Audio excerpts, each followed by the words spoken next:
how'd you find out about this awful news? Yeah, so I was at my son's basketball game, and my sister reached out to me and still trying to grapple with the news herself. Like, it was so fresh, and nobody knew if it was real or not.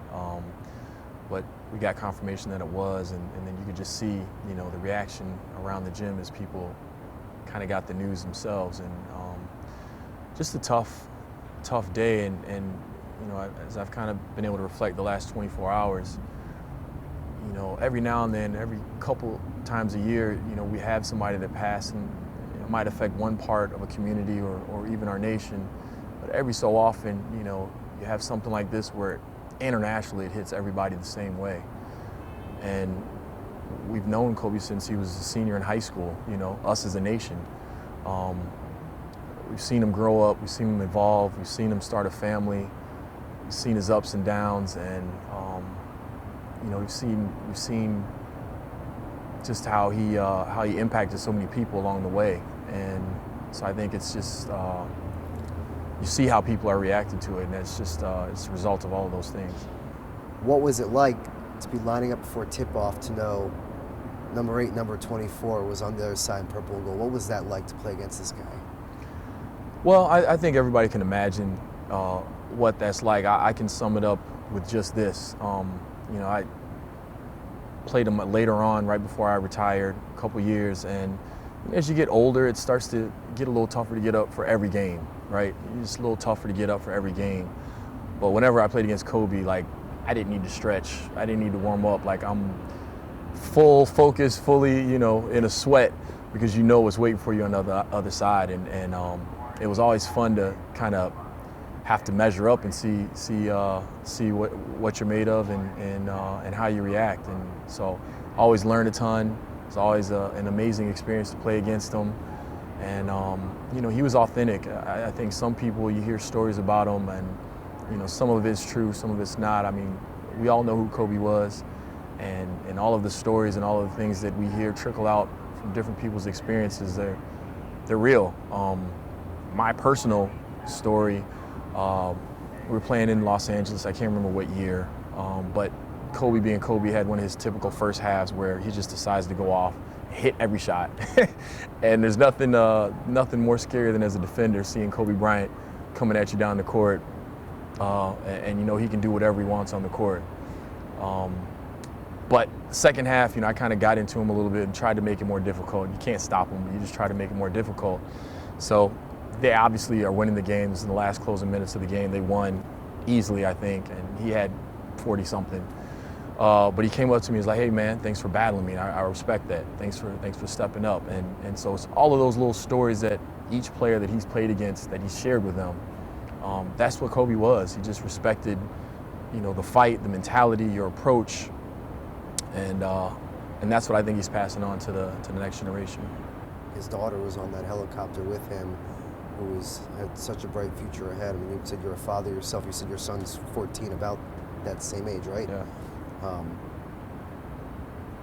Your reaction to knowing that this other young life was lost, he took so much pride in being a father. I think a lot of us saw that in his new role, post-NBA. Just your thoughts on, him as a father and his legacy in that role. Well, I think that's another reason why everybody has been impacted so deeply, because we can all identify with it to some extent. Not only is he around the same age as I am, we're at kind of similar points in our career in terms of kind of recently retiring from the game and moving on to that next stage. He had a daughter that fell in love with the game. I have a son that's in love with the game, and what mother or father around the country can't identify with when you sit there and you see him and Gianna courtside, and he's explaining to her some aspect of the game, and she's kind of nodding in approval, and everybody just kind of reflects on my conversation with my son about that, or their children, and then you put yourself in Vanessa's shoes, in his wife's shoes, and kind of her battle going forward, and I think all of us can look at that situation and identify with it, and know that could be us, and I think that's one of the things that everybody around me is trying to take from this is that, you know, in our daily battle to try to be the best at whatever we do, there's something that's way more important than that. As a journalist, as a fan, you know, I looked the last 30 years of my life.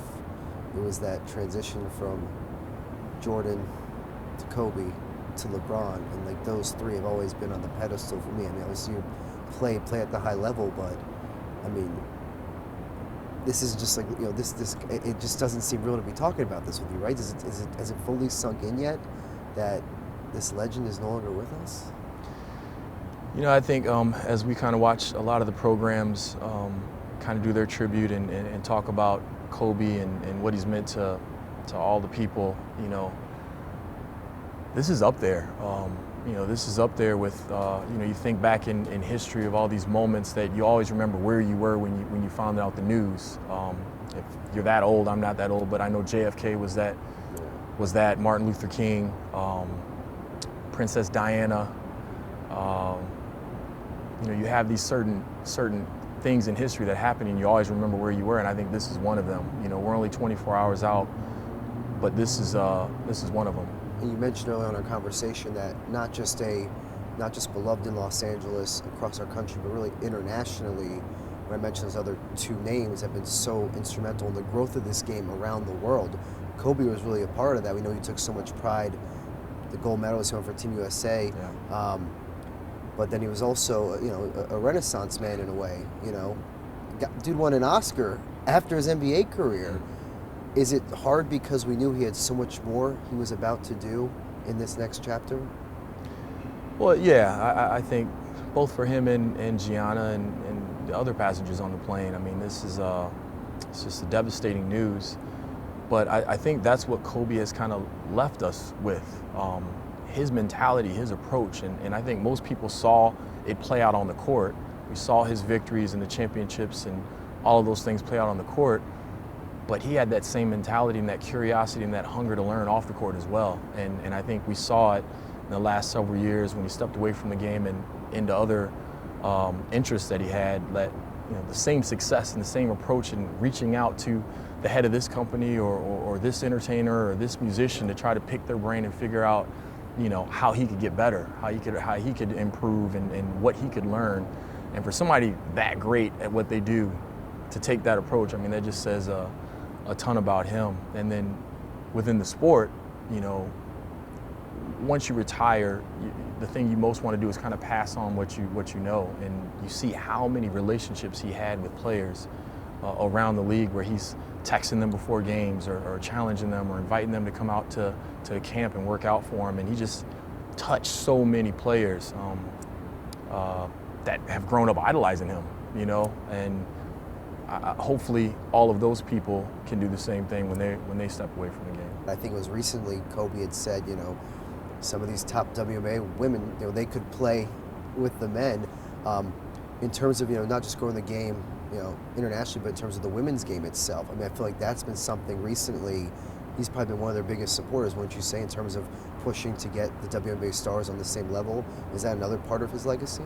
No question. I think at this point in time, for a player like Kobe Bryant to stand up and support the WNBA, support women players, my sister, Candace Parker, certainly has benefited from not only his mentorship, but just showing up to games, like giving credibility to the women players. And there's so many people that kind of are like, you know, women can't play, they're not this, they're not. Like, guys, players are stepping up and saying, no, they can play. And Kobe was one of the first ones to do that.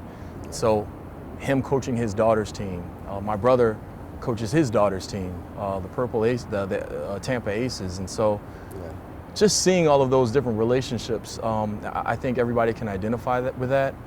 But certainly one of the legacies that he leaves is kind of championing the women's sports, and you know, it's just even more sad that Gianna, we're not going to know what she can become, you know. Yeah, I just so sad. Yeah. In one of those moments, you'll remember where you were. You didn't want to believe it when that alert came up, and then more details came out, and to learn, you know, Gigi was on the plane with him. I don't know if you had a chance to speak with, you know, coach the players over in Lakeland. Just, you know, What do you think those conversations are going to be like when you have to address some of these guys? And what do you think they're going through to see their icon, their idol, lost way too soon?